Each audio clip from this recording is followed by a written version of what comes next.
I don't have time for this bullshit. Ha! Bullshit, bullshit, bullshit. All this guy ever does is BS. Anyway, it's time for another edition of BSing with Big Nate.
That was Gabriel and the Apocalypse. Burn it down. Welcome in to BSing with Big Nate. This is going to be a fun one. I'm, of course, joined again by Lindy. Hi, Lindy. How are you? Good. How are you? I'm much better now that I'm talking to you. It's been one of those weeks, but there is something that a lot of people should be excited about. Alpha Transcendance, the remix EP is out now. Finally, I'm so excited. We've been working on it for a while. It's been an idea for a while. So to have it out and, having the physical copies in our hands feels amazing. Oh, so you've got, I figured there was going to be physical copies. I think we talked about this before. Yeah. Remember, I told you I'm old school. I like physical copies. I don't care what anyone says. Right, we do have the physical copies available, signed copies, bundles, things like that. So, okay. I want to talk about the process and everything behind the album. But first, let's get this out of the way. Where can they pick up the physical copy? You can get the physical copy on GabrielApocalypse.com under store. And then, we have them signed for you. I mail them out for you guys. Otherwise, obviously you can download it in Spotify and iTunes and all that. But I encourage you to get the physical copy. It's just cool with the artwork, and, it's a big piece of Alpha Bionic and now this Alpha Transcendence. They kind of, go together, and just, kind of a part of the whole story, I guess you could say. It's interesting. You and I, like I said, like you said, we've talked about this before. In my interview last night, Mitchell Evan, we were talking about how important it is to have a physical copy. Now, I want to ask you something that I should have asked before. My habits kind of vary. When I'm home, if at all possible, I like the process of, putting on a vinyl, mixing a drink, sitting there and just like really being immersed in the experience. Mm-hmm. Work and in my car, that's not as convenient. And I end up streaming and just shuffling through everything I've ever listened to, and it becomes like a musical ADD. Which do you find yourself doing more of? Well, I mean, sometimes I'll stream like Spotify or YouTube, usually when I'm like taking a bubble bath, and I'm just like chilling. But I still, will put on a CD. And like right now, I just got a different car, so I haven't actually brought all my CDs into my new car yet. So I've just actually been listening to like the radio, like some pop station. I don't even know.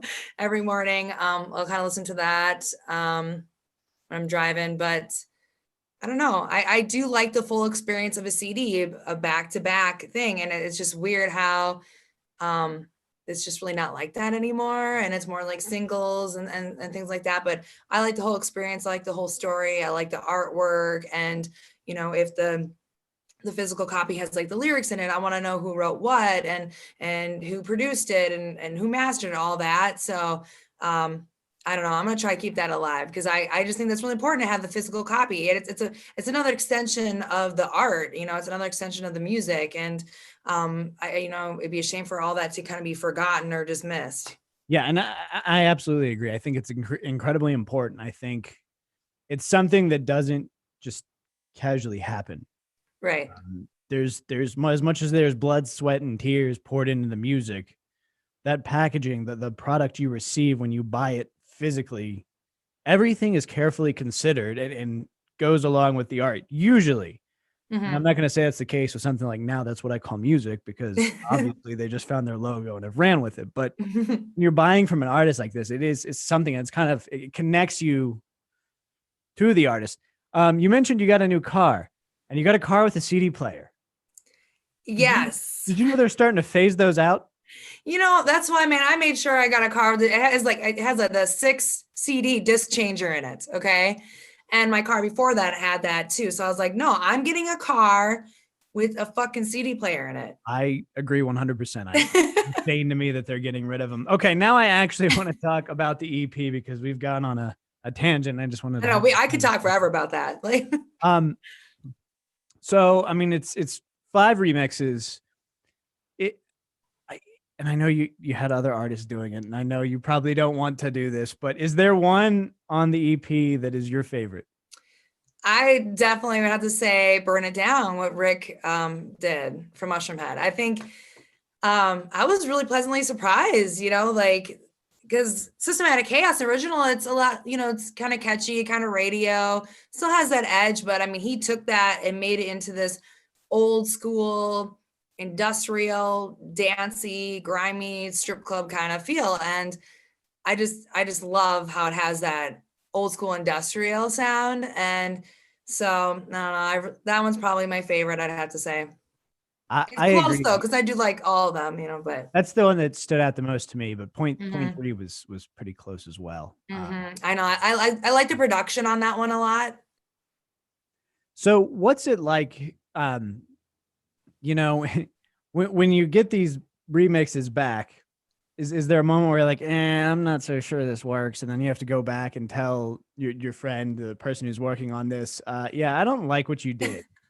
No, I mean, we were lucky. I mean, they turned out even better than we could have imagined. So like, we lucked out that we didn't have to tell anyone like, wow, this sucks, or we don't want to use it, but no, everyone did such a great job, and we're so grateful that they wanted to do the remix for us. And I don't know, it was a really cool project to do and to work with our friends in the industry. And yeah, I mean, we're really happy with how it turned out.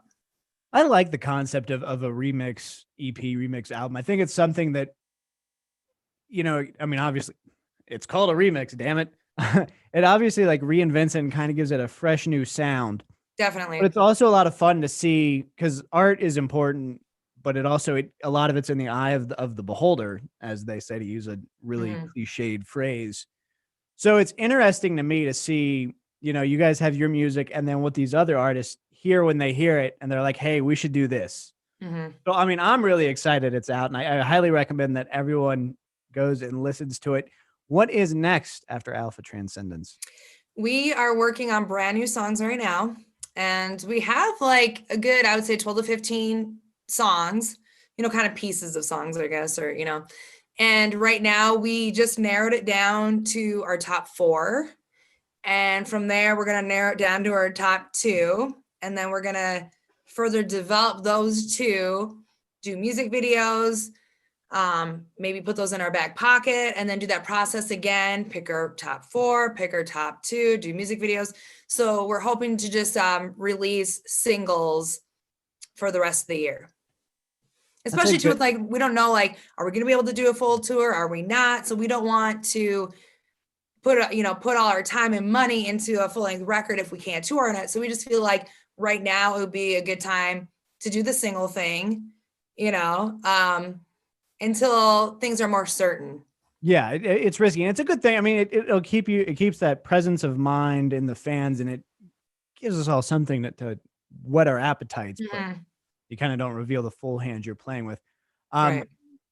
I do want to ask the process for picking a single that you want to do a music video, because you said you kind of narrow it down. So is there like a March Madness style bracket and you guys vote, or like how do you guys end up? Yeah, it's kind of, so basically back in like September, October, we're like, okay, guys, like, because our manager was like, I want 4 singles this year with four videos. So, and with, COVID and stuff, we hadn't really seen each other that much. We haven't really had rehearsals. So we're like, okay, everyone work on music, start writing songs. Let's email them back and forth to each other.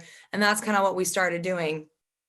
And then like last week, it's basically like, okay, everyone vote in their top 4 songs.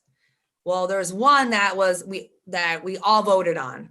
So we for sure know that we're going to work on that and give that to our producer, because we know that one's for sure in the bag. So now we are kind of sorting out between the 3 and just kind of like a voting thing. Like, okay, what do you guys think? But then the problem is everyone keeps on throwing brand new songs and we're like, oh, I like that one too. I like that one too. So we're like, oh, so it's hard to be like, okay, no more right now.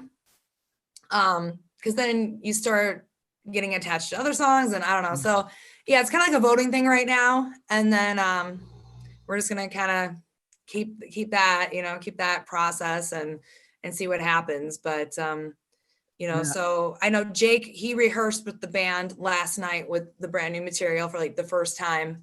And so hopefully we'll be in the studio in the next few weeks. Perfect. Well, it's something to look forward to. Of course, Alpha Transcendance, the remix EP, out now. Give Gabriel and the Apocalypse some love on Facebook, Twitter, Instagram. All that. Get that physical copy, because if CD publishing, you want it in your life. Devastating. Yes, definitely. You get a signed copy. Hell, that's not something that is not worth having, right? I don't know. I added too many negatives in there. Just buy the damn thing. Lindy, thank you so very much for joining. Thank you so much. You have a good day, and I hope to talk to you soon once we get, keep on jamming out that new material. I'm looking forward to it. All right, take care. You too.